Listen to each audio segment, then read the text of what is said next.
నమస్తే, welcome to our channel. నేను మెస్సేరి.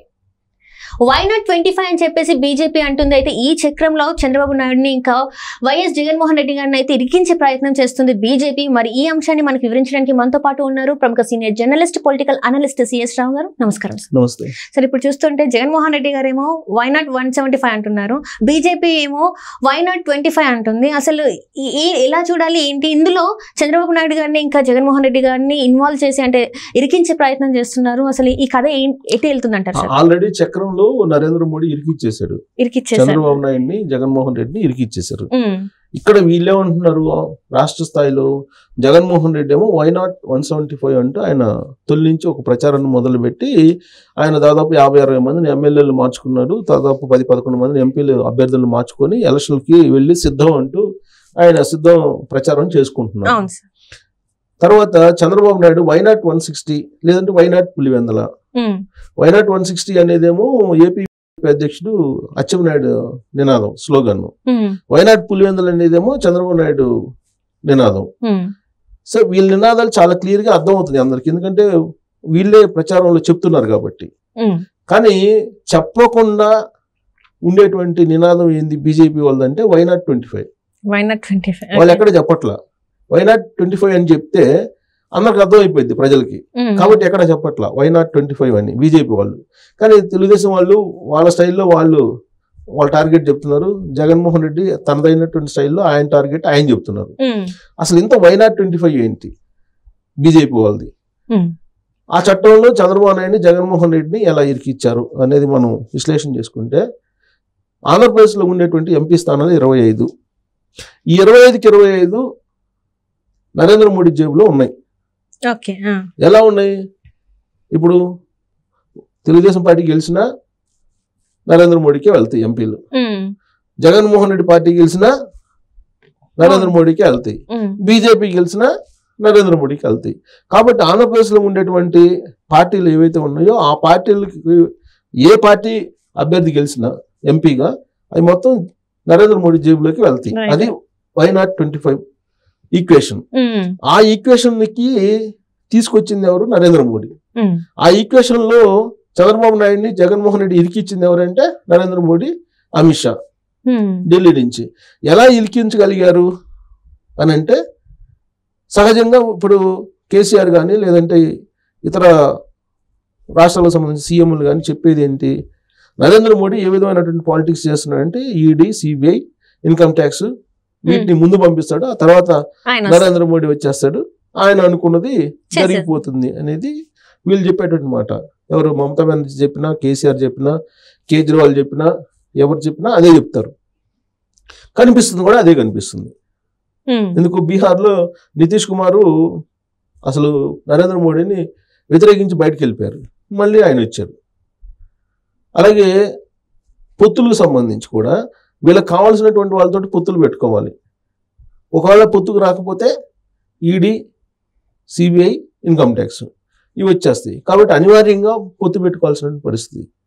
ఇంకోటి ఏంటంటే, వాళ్ళు కావాల్సినటువంటి సీట్లు వాళ్ళు తీసుకొని మళ్ళీ వాళ్ళని గెలిపించేటువంటి బాధ్యత కూడా పొత్తు పెట్టుకున్న వాళ్ళకే, వాళ్ళని గెలిపించే బాధ్యత కూడా పొత్తు పెట్టుకున్న వాళ్ళకే. మనం ఉదాహరణకి మనం ఆంధ్రప్రదేశ్ తీసుకున్నాం. ఆంధ్రప్రదేశ్ లో వాళ్ళకు ఉన్నటువంటి ఓట్ బ్యాంక్ ఎంత? 0.5%. అందుకన్నా ఎక్కువ వచ్చే ప్రసక్తే లేదు. మహా అయితే 1%, అందుకన్నా ఎక్కువ ఛాన్స్ లేదు. సో కాబట్టి 1% ఓట్ బ్యాంక్ ఉన్నటువంటి బీజేపీ 6 చోట్ల పోటీ చేస్తుంది.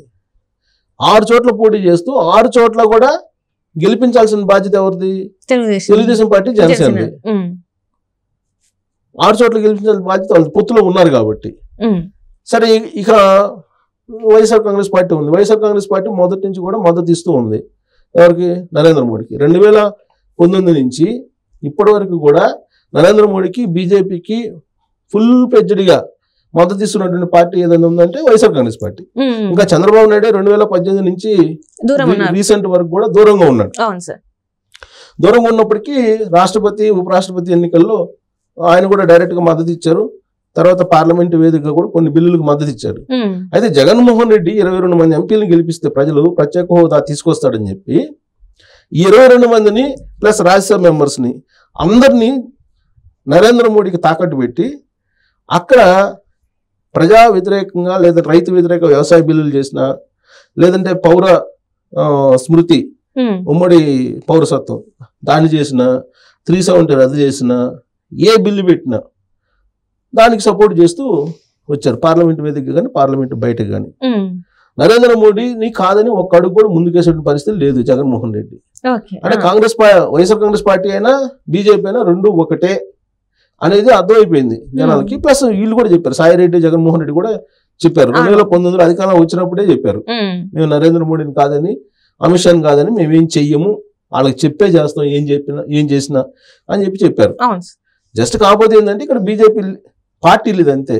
పార్టీ ప్రతినిధిగా జగన్మోహన్ రెడ్డి అయితే ఉన్నారు. 2019 నుంచి ఇప్పటి వరకు కూడా ఉన్నారు, ఇప్పుడు కూడా కొనసాగుతున్నారు. ఆ కొనసాగుతున్నటువంటి క్రమంలోనే నర్సాపురం టికెట్ రఘురామకృష్ణరాజుకి ఇవ్వలేదు అనేది కూడా ఒకటి వినిపిస్తుంది. అలాగే చీఫ్ సెక్రటరీ అలాగే డీజీపీని మార్చకపోవడానికి కారణం కూడా అదే చెప్తున్నారు. సో కాబట్టి ఇప్పుడు వైనాట్ 25 అనే దాంట్లో వీళ్ళు మొత్తం రాజకీయ పార్టీలు ఆంధ్రప్రదేశ్లో ఇరికిచ్చేశారు. ఇరికిచ్చేసి హ్యాపీగా వాళ్ళు 6 స్థానాలు తీసుకున్నారు, అసెంబ్లీలో 8 ఎమ్మెల్యేలు తీసుకున్నారు. వాళ్ళని గెలిపించేటువంటి బాధ్యత కూడా చంద్రబాబు నాయుడు భుజస్కంధాల మీద, పవన్ కళ్యాణ్ భుజస్కంధాల మీద వేశారు.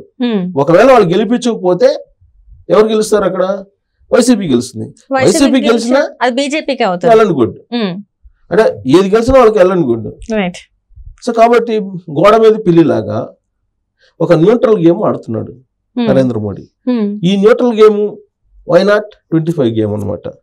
వైనాట్ 25 అంటే సెంట్రల్లో మళ్ళీ నరేంద్ర మోడీ ప్రధానమంత్రి కావాలి అని అంటే ఇలాంటి గేమ్ ఆడుతున్నారు. అంటే ఇది ఓన్లీ బీజేపీ స్వలాభం కోసమే, ఆ పార్టీ సీట్ల కోసమే అని అనుకోవచ్చా సార్? అంతే అంటే ఇక్కడ ఆంధ్రాలో అంటే అక్కడ ఎట్లా నిన్న మనం మాట్లాడుకున్నట్టు అక్కడ కొంచెం పోలింగ్ జరిగిన తర్వాత వాళ్ళు కొంచెం డిఫెన్స్ లోకి వెళ్ళారని తర్వాత ఇక్కడ ఫోకస్ చేశారు. సో దీని మీద కాన్సన్ట్రేట్ చేస్తున్నారు అనుకోవచ్చా?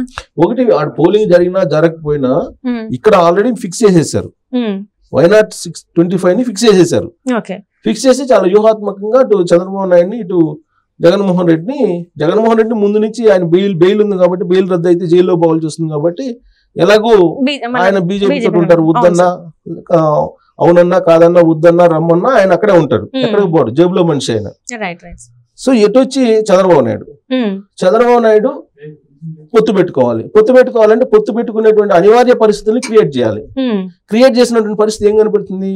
ఈయన్ని జగన్మోహన్ రెడ్డికి చెప్పి స్కిల్ డెవలప్మెంట్ కేసులో చంద్రబాబు నాయుడిని రాజమండ్రి సెంట్రల్ జైలుకి రిమాండ్కి పంపించారు.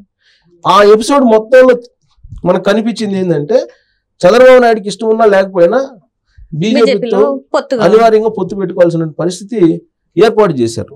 ఏర్పాటు చేసి చంద్రబాబు నాయుడిని బెండ్ చేసుకున్నారు. బెండ్ చేసుకున్నప్పటికీ ఇప్పుడు పొత్తులో ఉన్నారు. కాబట్టి అటు ఏది గెలిచినా, ఏ పార్టీ గెలిచినా 25 మంది ఎంపీలు నరేంద్ర మోడీకి వస్తాయి. ఇది ప్రజలకి బహిరంగంగా తెలియనటువంటి వైనాట్ 25 టార్గెట్ బీజేపీది. 175 అయితే జగన్మోహన్ రెడ్డి తెలుస్తుంది. అలాగే వైనాట్ పులివెందుల చంద్రబాబు నాయుడు చెప్పేది పబ్లిక్ కి తెలుస్తుంది. వైనాట్ 160 అనేది అచ్చెన్నాయుడు చెబుతుంది కూడా ప్రజలకు తెలుస్తుంది. ప్రజలకు తెలియనటువంటి టార్గెట్ వైనాట్ 25 అనేది నరేంద్ర మోడీ. అది గుజరాత్ మోడల్, దాంట్లో గుజరాత్ మోడల్ అంటారు. సో కాబట్టి ఈ చట్టంలో ఇరికిచ్చేసారు బాగా. కాబట్టి ఎవరు గెలిచినా గానీ బీజేపీ లాభపడుతుంది, నరేంద్ర మోడీ గెలిచినట్టే ఫీల్ అవుతాడు ఆయన. Right sir, right. Thank you so much.